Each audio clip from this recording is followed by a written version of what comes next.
My name is Claire Morgan. I'm 18 years old.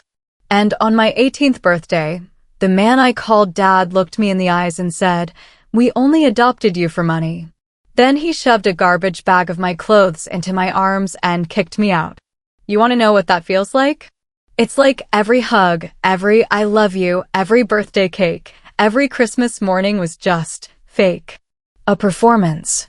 18 years of my life reduced to a dollar amount.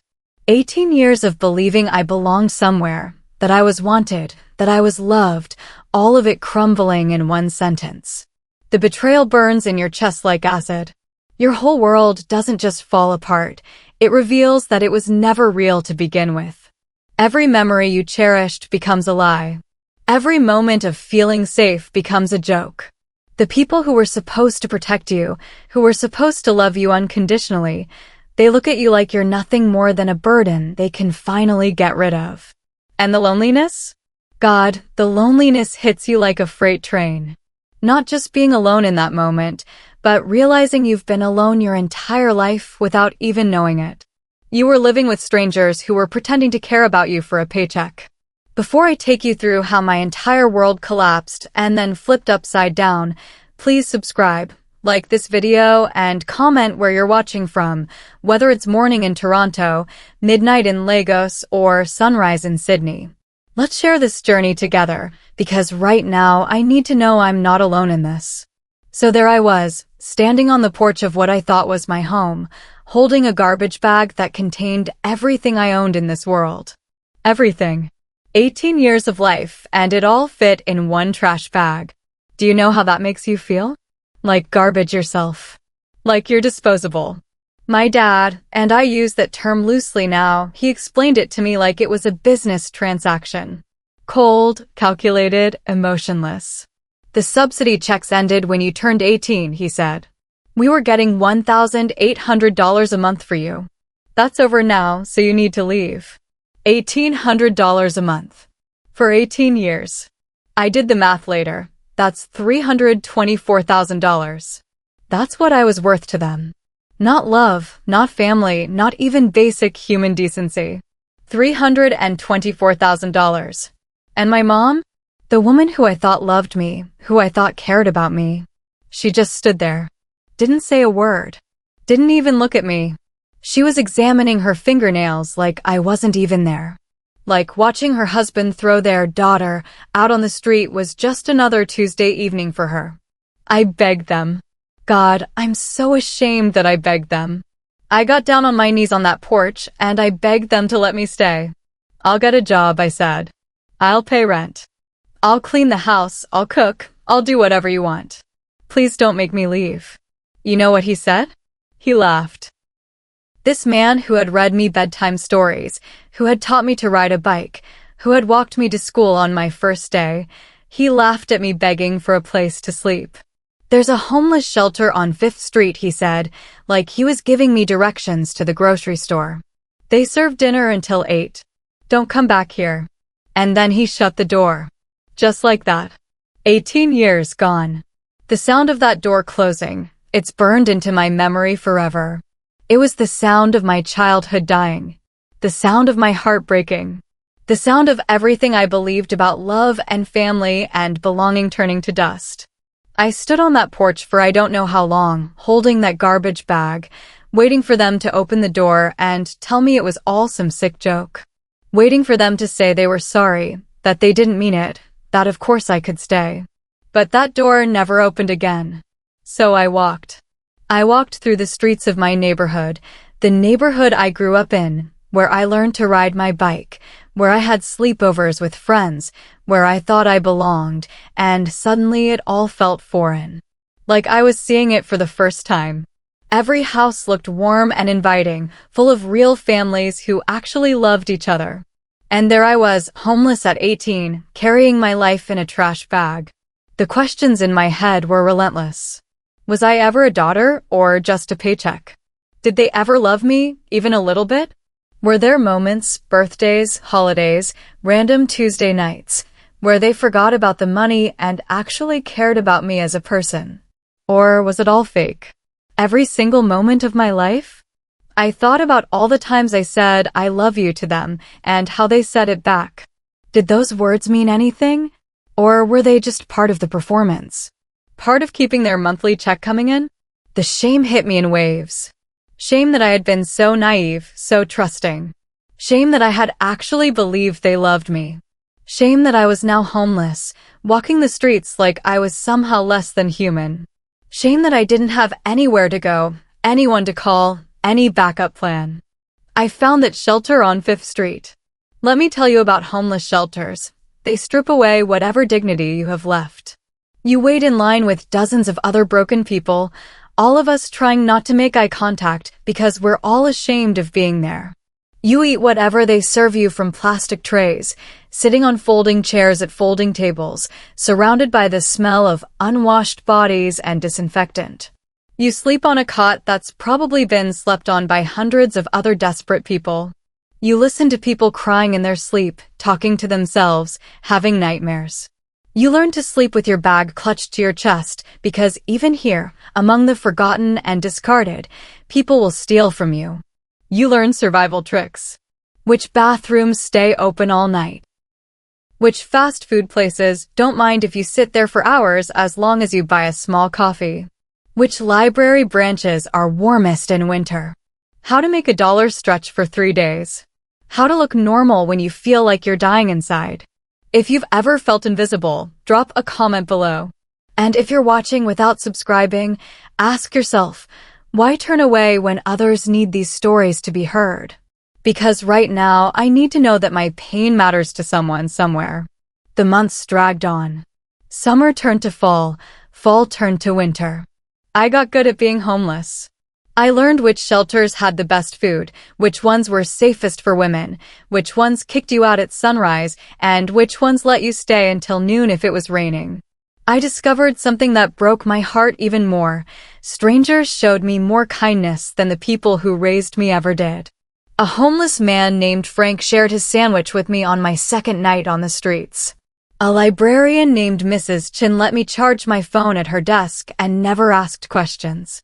A woman at the coffee shop would sometimes give me a free muffin with my coffee and pretend it was a mistake. These people owed me nothing. They barely knew me. But they saw me as a human being worth helping. Meanwhile, the people who cashed checks for 18 years to take care of me couldn't even let me sleep on their couch for one night. That realization was almost harder to bear than the homelessness itself. It meant that love and kindness existed in the world. I could see it. I could feel it from strangers. But somehow I wasn't worthy of it from the people who were supposed to love me most. I tried to stay strong. I tried to tell myself that I was resilient, that I would figure it out, that this was just temporary. But at night, lying on those shelter cots, I would cry until my chest hurt. I would think about my 18th birthday and how excited I had been that morning. I had no idea it would be the last day of my old life.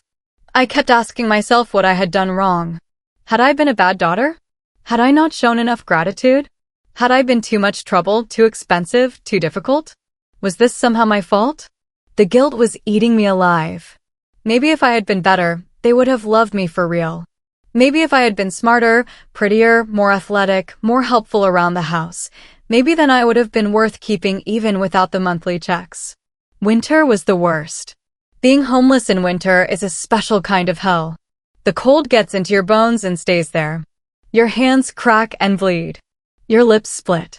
You're always looking for somewhere warm to go, somewhere they won't kick you out for loitering. I spent hours in that library, reading everything I could get my hands on, trying to escape into other worlds where people loved each other for real. Where families meant something. Where belonging wasn't conditional on your ability to generate income. I was sitting on those library steps one day in early spring, watching normal people live their normal lives, people who had homes to go to, families who wanted them, beds that belonged to them, when this man in an expensive suit approached me. "Are you Claire Morgan?" he asked. My first instinct was fear. Had my adoptive parents reported me as a runaway? Was I in trouble somehow? I almost ran, but something in his voice stopped me. He sounded gentle. Sad, even. "Yes," I said, clutching my bag tighter. My name is Detective Harrison. I'm a private investigator. I've been looking for you for a very long time.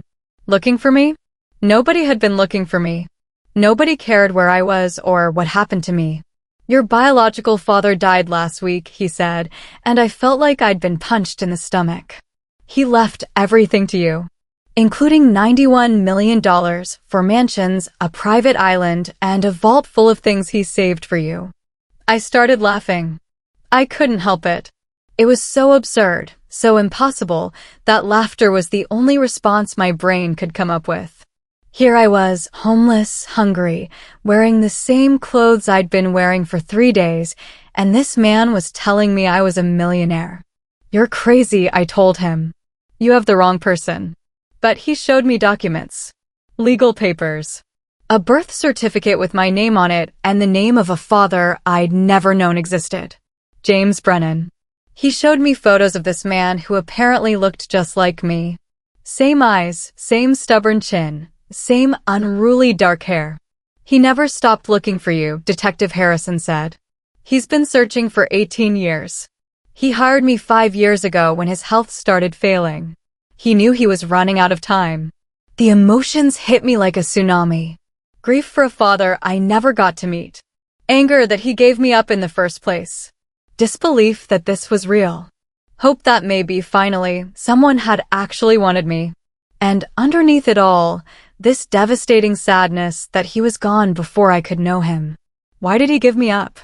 I asked, and I was crying now, sitting on those library steps in front of this stranger, not caring who saw me fall apart. He was 17 when you were born. Your mother died in childbirth. He had no family, no money, no way to take care of a baby. He thought adoption was the right thing to do. He thought he was giving you a better life. A better life. If only he knew what kind of life he'd actually given me. He regretted it every single day, Detective Harrison continued. He built his entire empire thinking about you.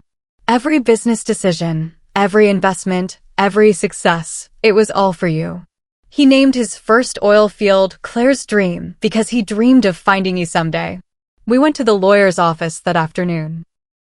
I sat in this massive conference room, still carrying my garbage bag, still wearing my dirty clothes, while men in $1,000 suits explained to me that I was now one of the richest people in the country.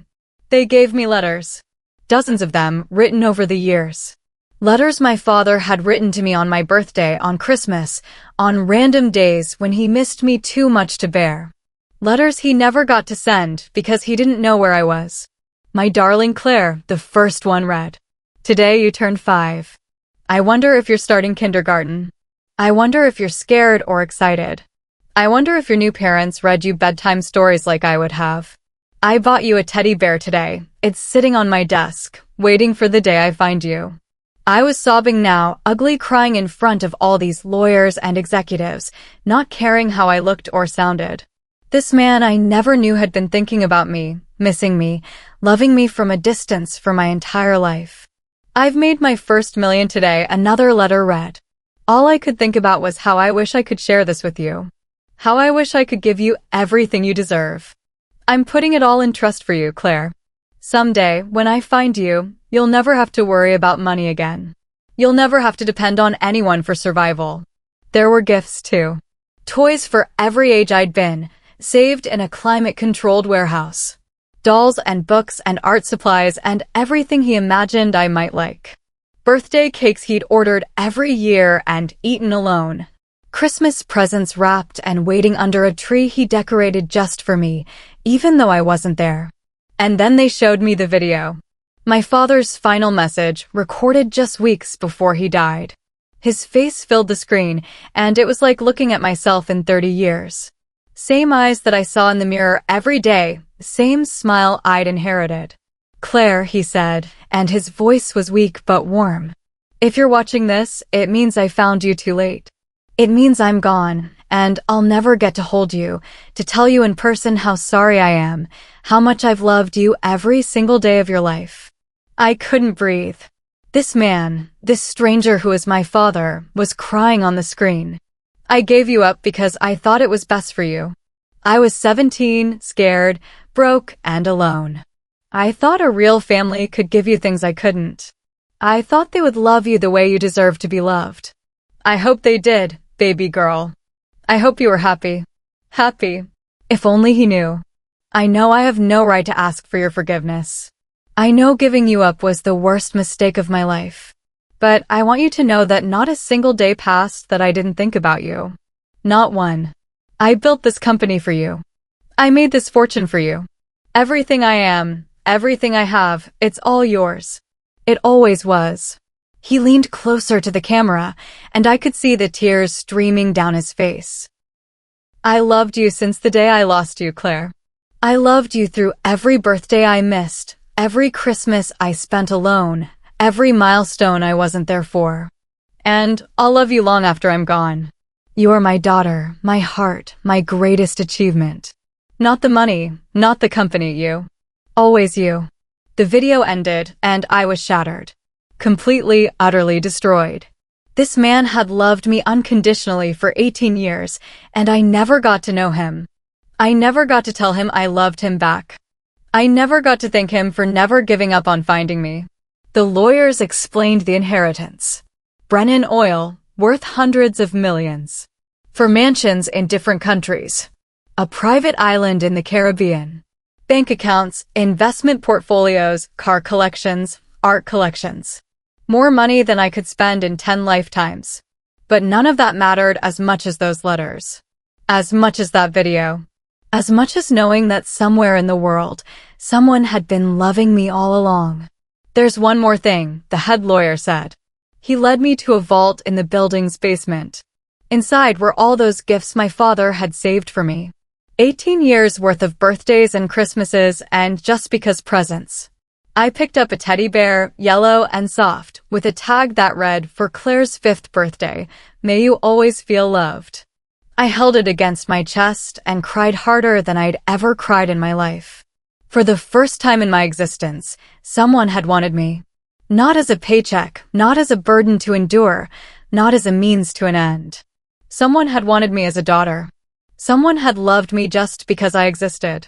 The transformation happened overnight.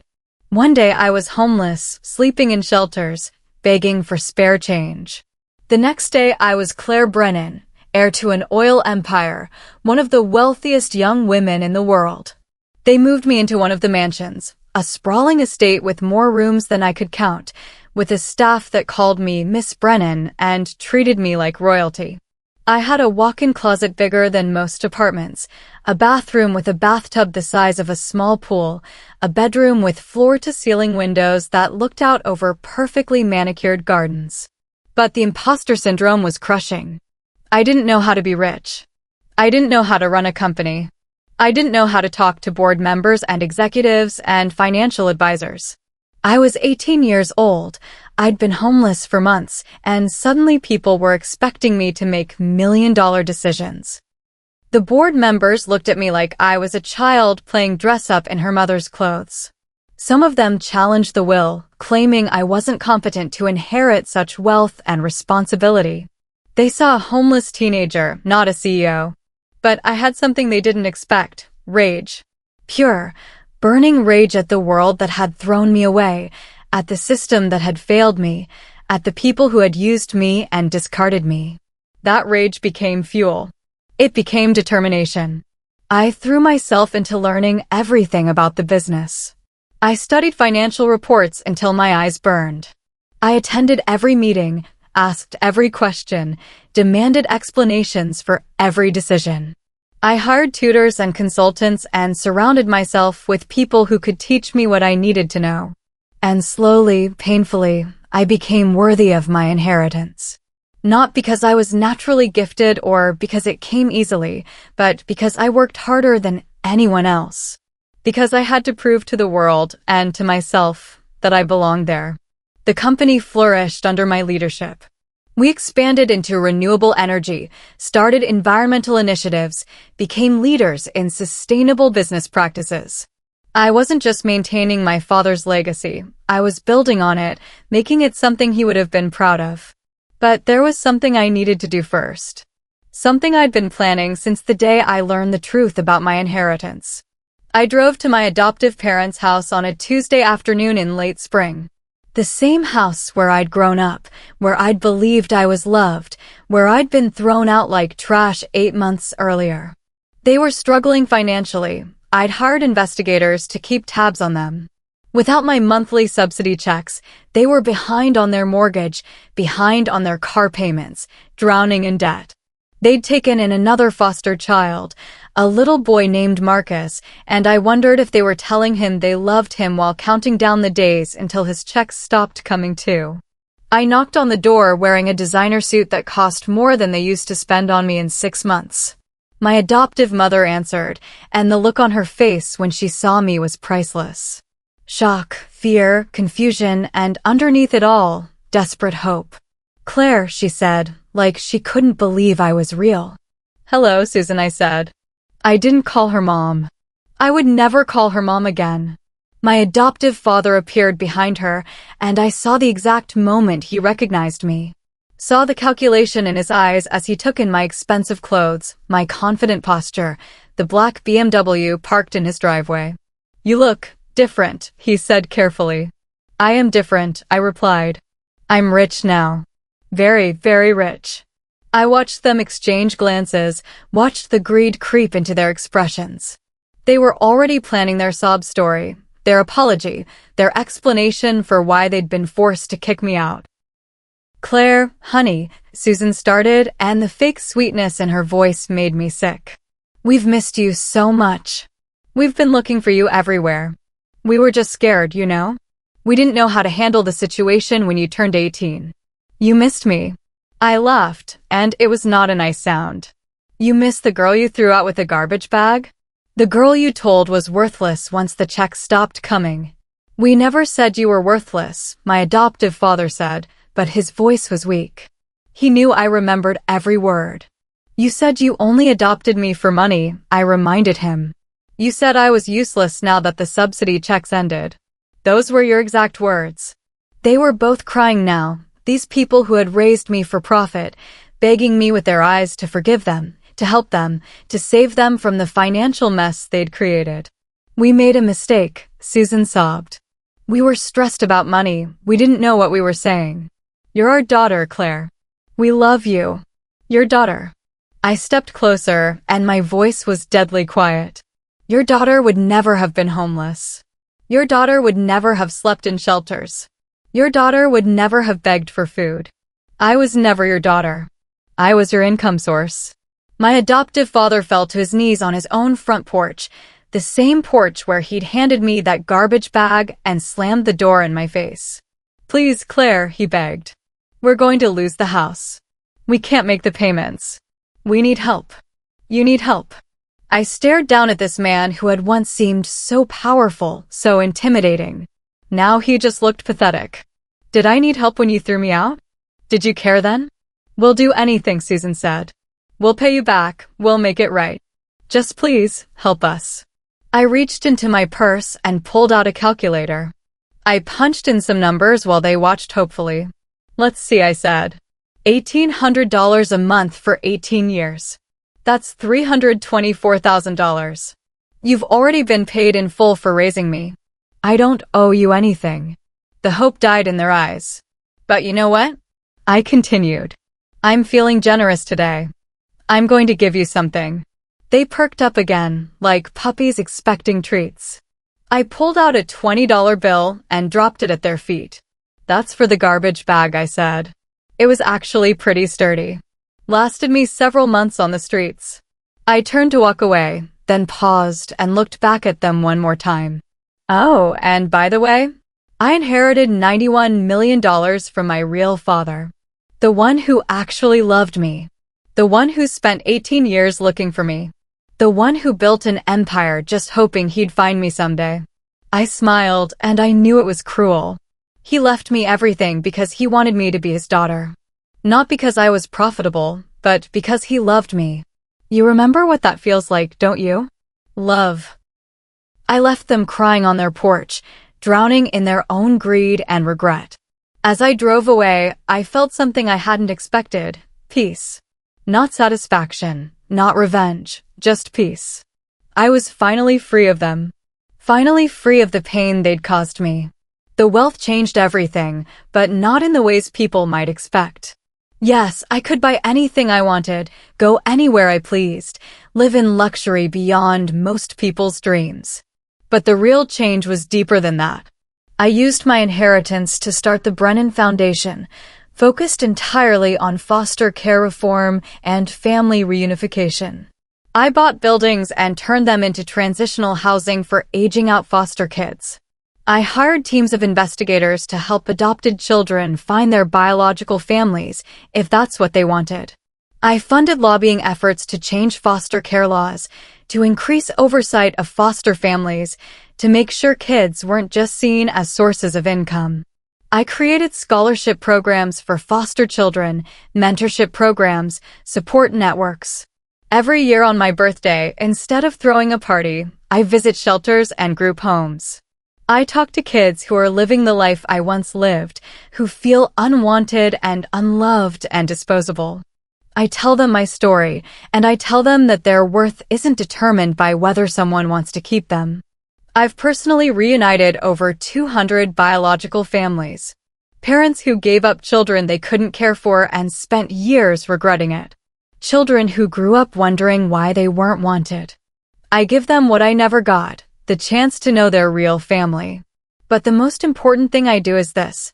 I make sure every kid in my programs knows they are loved for who they are, not for what they can provide.